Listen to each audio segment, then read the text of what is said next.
We're on crappy hotel internet, so it may not last. We apologize in advance. But here's a little camera prep for tomorrow, and I've revamped the camera cart just a little bit because it was getting messy with all the batteries and cable. It's really not the cleanest still right now, but here's as it stands. So still gonna rerun. I didn't bring my lenses for the iPhone, so I feel like I'm super tight. We're running the Ronin tomorrow, so I'm gonna build it right now on the cart, which is convenient. Now I had like a quick charge for the Canon, the whatever these ones are called, not the LPs, the do something 6s, whatever these Canon ones are, right?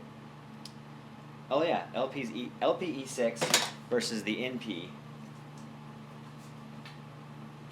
from Sony, right? Yeah, NP. Anyway, so I run the monitors and lights and what else off the Sonys? Oh, and you can run little V-mount adapter guys from the Sonys, and the HDMI to SDI to HDMI converter. Anyway, it's good to have a bunch of Sony batteries. I also have a bunch of the Canon batteries. This basket's new, so it keeps them nice and organized. The problem being that I don't have a used battery versus new battery basket. I should have grabbed another one of these baskets and made a little one of that. But anyway, this is a new Sony charger I have because the other one did not charge at all. It was kind of... It was one of the like $15 chargers, dual chargers. That's what this one's called, is a Watson. So this one was like $100, and it seems to do a good job. And it's got more info on it, what the capacity is, percentages, etc., etc. I feel like I'm actually getting a charge out of these ones. There you go. Again, so little batteries for all the peripherals that you run on the camera when you're not just plugged right into the D-tab. And then we move on to our slim V-mounts. So these IDXs are kind of old. They don't have a D-tap on them, which I think is weird. But they still will power the camera, so in a pinch, if you just need to power the camera, you can do that. You just can't run anything else on it, follow focus or anything like that, which is sad. And on the Ursa, my Ursa anyway, the battery plate, the voltage, or the amperage coming out of the D-tap on the side of the camera, it won't run the Red Rock, which is a little odd. But on the flip side, these IDXs are fine. These are the nice little like 90, what are they, 73 amp hours, watt hours, whatever. Those are 73. And they have a D-tap, so you can run things that you need to off those, which are nice. I might get some more of those. Those are nice, even though they're thin or small.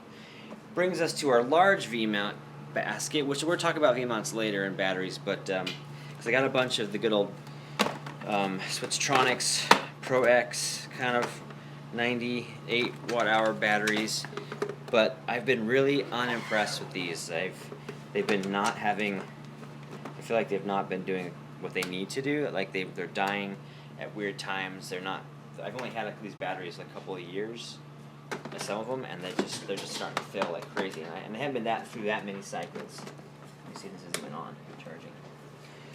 Which brings me to the big fat Maxox, whatever they're called, brand, which is basically Chinese, V-mount battery, and I bought 2 of these as a test and really enjoyed them, and then bought 2 more. So these are I have 2 different kinds. I've got 150 watt hours, 160, which is 158 watt hours, which you can fly with, because you can fly with up to 160 watt hours, and I have some higher capacity. I think they're 177 watt hours. So those suckers last a long time, but they all live in this basket.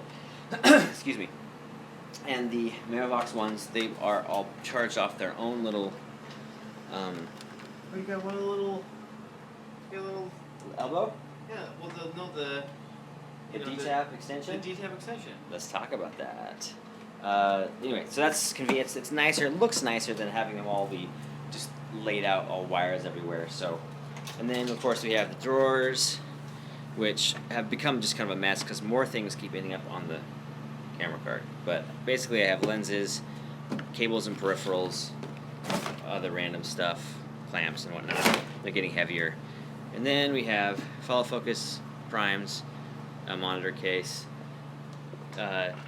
Expendables, you use like spiking tape, slate, your long monitor cable, and then stuff you use less often. Is this new? That is new, yes. So that's the new the Sony dual charger, which actually charges, which is and nice. has lots of info on Yeah, display. the info. Oh, these are new too. I have a couple more of these. I gotta put them on Yeah, here. I So saw those. Those are sweet. these are like little Pigtails? Yeah, so they're like spaghetti, like octopuses or pigtails, where you can you go one plug off the what's it called? The power strip, and so you're not like taking up space on the power strip with a bunch of plugs that get in each other's way. You can just lay them on top of here. And This looks similar to what I saw in like a Christmas Story. why does everyone relate my cables to the Christmas Story? My wife says that all the time. Well, nothing's exploded. Nothing's set on fire yet. Nothing's set on fire yet. This is low draw. That's true. All right, so then, speaking of power, so the Ursa, I've had some issues lately running too much stuff basically off the Ronin. Like I can't get it to power up sometimes. So here's the little power options we've been doing so what I have to do tonight is figure out how to mount one of my V-mounts on the handlebars so we can run one, Hey, Cameron Randall's live. what do you know? One D-tap off that battery down to this cool little D-tap, what's it called? Power strip. That's a D-tap power strip. Yeah. And it's all tangled because I just kind of threw it in the crate. But I've got 4 D-taps on the end of it, and I'm going to run monitor, wireless transmitter, or maybe that's the wireless transmitter because it needs USB. So that's a D-tap to USB adapter, just in case you didn't want to run on USB off the battery. And camera. And follow focus, I guess, if you need to. But anyway, so we'll see how that works, but that's going to be... Yeah, that's that'll good. save us having... Basically what it's doing is the Ursa is a kind of a longer camera, so you need to give yourself some space back here to push it way far back as you can. When so you're you running can... the Sigmas. So yeah, when you're running the super long Sigma, because otherwise you can run the shorter primes. But then in addition to that, we have a couple of weights that I threw on the bottom to help counterweight in the back. So, anyway, Ronin's going to run tomorrow. And look, I finally have bongo ties. I'm cool because I have bongo ties now. Bongo ties. I haven't owned any bongo ties till recently. The bongo tie. I wonder if they just did who invented the bongo tie? John Bongo. John Bongo? Isn't that the guy's name? I don't know. Oh, It looks like golf tees that they just screwed up. Rejected Golf tees. golf tees. All right, so show me what you got going over here. Okay. Besides the keynote, Oh, but we're bad connection. Hold on. Come back. Don't die on us. Last time it still worked, but it like. Anyway, we'll try. So we just got the Ursa Mini Pro. We've already talked a lot about it. Well, they haven't seen it yet because we haven't put it the up video yet. hasn't put it up yet.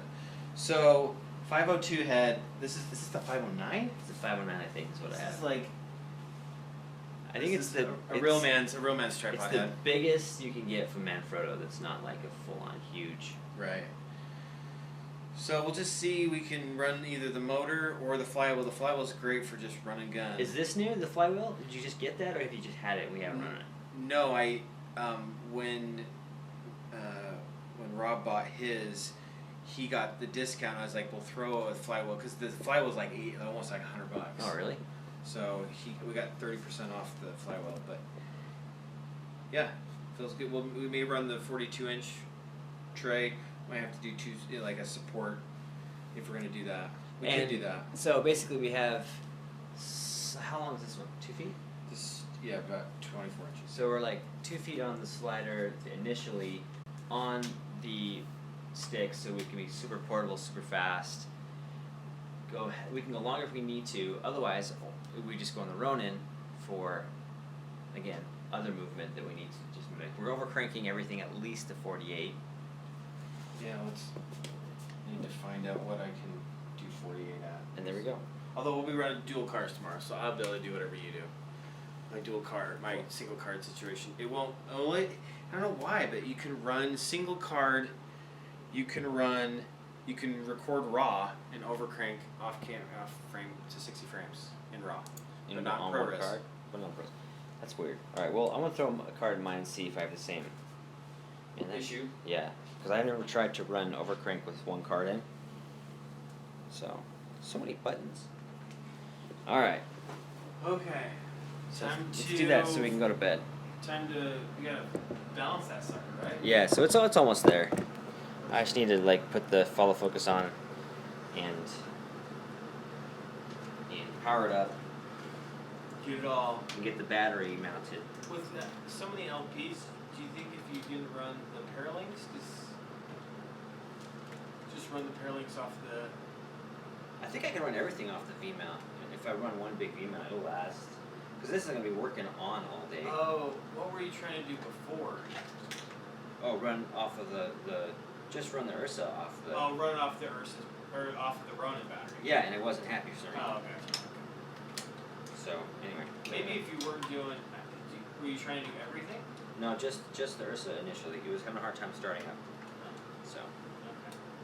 All right, I'm gonna turn this off, and we're gonna try this. Looks good.